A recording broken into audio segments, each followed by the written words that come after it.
राधे राधे, जय श्री कृष्णा। कैसे हैं आप सब? आप सभी भक्तों का मेरे चैनल में बहुत बहुत स्वागत है। तो देखिए, आज की वीडियो हमें शाम की पूजा कैसे करनी चाहिए, किस वक्त करनी चाहिए और शाम को हमें क्या चीज़ नहीं करना चाहिए, इन गलतियों से बचना चाहिए। तो वीडियो उसी के बारे में होने वाली है, तो पूरा ज़रूर से देखें, तभी आपके समझ में आएगा। तो देखिए, सुबह शाम दहलीज पूजा ज़रूर करनी चाहिए। कहते हैं ना, द्वार लक्ष्मी की पूजा करना चाहिए, तो तभी हमारे घर के अंदर लक्ष्मी माता प्रवेश करती है। तो आप चाहो तो सुबह भी रंगोली बना सकते हैं, शाम भी बना सकते हैं। तो देखिए, अगर आप सुबह रंगोली बनाते हैं तो शाम को खाली दिया धूप कर दें, और नहीं तो आप शाम को भी बना सकते हैं। मैं यहाँ पे छोटी सी रंगोली बना लेती हूँ शाम को भी कभी कभी। तो देखिए, यहाँ पे पूजा करने के बाद मैं सीधे मंदिर में आ गई थी। तो मंदिर में आपको, जैसे कि आप सुबह को पुष्प चढ़ाते हो ना, फूल चढ़ाते हो, तो कभी भी बासी मंदिर में पूजा नहीं करना चाहिए। इससे आपको बचना चाहिए। बासी मंदिर मतलब, तो देखिए, जो हमने सुबह पुष्प चढ़ा रखे हैं उनको उठा लेना चाहिए, वो मुरझा जाते हैं ना। तो देखिए, आप शाम को भी ताजे पुष्प चढ़ा सकते हैं, तब पूजा करें। और देखिए, जो दिया आपने सुबह प्रज्वलित किया है ना, उसमें दोबारा दिया नहीं प्रज्वलित किया जाता है। दिया को साफ धो के नई बाती लगाई जाती है, तभी दिया प्रज्वलित किया जाता है। तो जूठा माना जाता है। अगर आप बार बार उसी दिए में दीपक प्रज्वलित करते हैं ना, वो जूठा माना जाता है। तो इन बातों का ध्यान रखना चाहिए। सुबह को भी हमको धो के दिया को प्रज्वलित करना चाहिए, और शाम को भी। तो कई घरों में मैंने देखा है ना कि 2-3 दिन तक, जब तक उसकी बातें पूरी तरह से जल नहीं जाती है ना, तो उसी में घी या तेल डाल के प्रज्वलित करते रहते हैं। लेकिन ऐसा नहीं करना चाहिए। ठीक है, आपको दिया धो के ही नई बातें लगानी चाहिए जब भी आप पूजा करो, सुबह करो या शाम करो। और पूजा हमको गोधूली वेला में ही पूजा करनी चाहिए, जब सूर्य भगवान अस्त होते हैं और शाम शुरू होती है ना, अंधेरा शुरू होने लगता है और दिन ढलने लगता है। उस समय का वक्त गोधूली वेला कहा जाता है। इस समय आपको दिया प्रज्वलित करना चाहिए घर में, ये ना कि रात में कर रहे हैं हम 8 बजे। तो देखिए, गर्मियों का अलग समय होता है शाम की पूजा करने का, और जाड़ों का अलग दिन के हिसाब से होता है। तो इन बातों का आपको ध्यान रखना चाहिए। और शाम को कभी भी सोना नहीं चाहिए।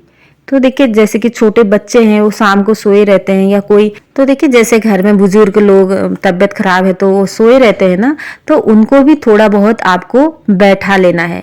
उनके तकिया लगा के पीछे से ऐसे, तब भी आपको उनको बैठा लेना है। शाम को सोना नहीं चाहिए। उस घर में लक्ष्मी माता नहीं जाती है जिस घर में शाम को लोग सोए रहते हैं और सिंक में जूठे बर्तन पड़े रहते हैं। शाम को कभी भी झाड़ू भी नहीं लगानी चाहिए। आपको दिन ढलने से पहले झाड़ू लगा लेनी चाहिए अपने घर में, और सिंक में जो भी बर्तन है उनको साफ कर लेना चाहिए। और शाम को कभी भी खाना भी नहीं खाना चाहिए। जो भी आप चाय नाश्ता करते हो ना, वो दिन ढलने से पहले कर ले। तो इस समय में आपको नहीं खाना है, ना सोना है, और ना ही बर्तन धोने हैं। तो अपनी सिंक साफ कर ले, अपने घर को व्यवस्थित कर लें। तो इस तरह से फिर आप हाथ मुंह धो के, या आप स्नान करके पूजा करते हैं, तो वो करें आप। तो देखिए, घर में लंबी बाती का दिया प्रज्वलित करें या गोल बाती का, लोग इसमें बहुत कंफ्यूजन रहते हैं कि लंबी बाती का दिया प्रज्वलित करना चाहिए घर में या गोल बाती का। आप गोल बाती का भी कर सकते हैं, लेकिन कम से कम एक दिया तो लंबी बाती का आपको जरूर से प्रज्वलित करना है, वो भी कलावा की बाती से। अगर आप अपने घर में स्थायी निवास चाहते हैं ना लक्ष्मी माता का, तो कलावा की बाती जलाना शुरू करें, और वो भी लंबी बाती का। आप रुई की भी जला सकते हैं, कम से कम एक दिया तो आप कलावा की जलाएं, लंबी बाती का। तो देखिए, तुलसी माता में हर रोज शाम को दिया प्रज्वलित करना चाहिए। सुबह नहीं भी टाइम है तो सुबह आप धूप दिखा दें और जल चढ़ा दें। शाम को एक दिया जरूर से तुलसी माता के सामने आपको प्रज्वलित करना चाहिए, दहलीज में प्रज्वलित करना चाहिए, और अपने घर के मंदिर में प्रज्वलित करना चाहिए। अगर आपके कोई भी घर में मतलब देव वृक्ष हैं, तो उनमें भी आप प्रज्वलित कर सकते हैं। और शनिवार को पीपल वृक्ष में प्रज्वलित करना चाहिए।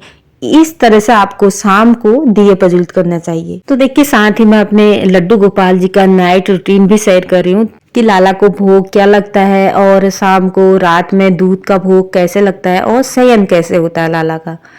तो देखिए अगर घर में लड्डू गोपाल जी है ना, तो उनके लिए आपको भोग जरूर से बनाना है। अगर आप लहसुन प्याज का खाते भी हैं तो लड्डू गोपाल जी के लिए आप कम से कम बिना लहसुन प्याज का भोग बना सकते हैं। अगर ये नहीं बना सकते तो आप दूध का उनके लिए हलवा बना दें, या मिठाई है तो मिठाई का भोग लगा दें। कम से कम उनको कुछ ना कुछ भोग लगा के ही आपको सुलाना है।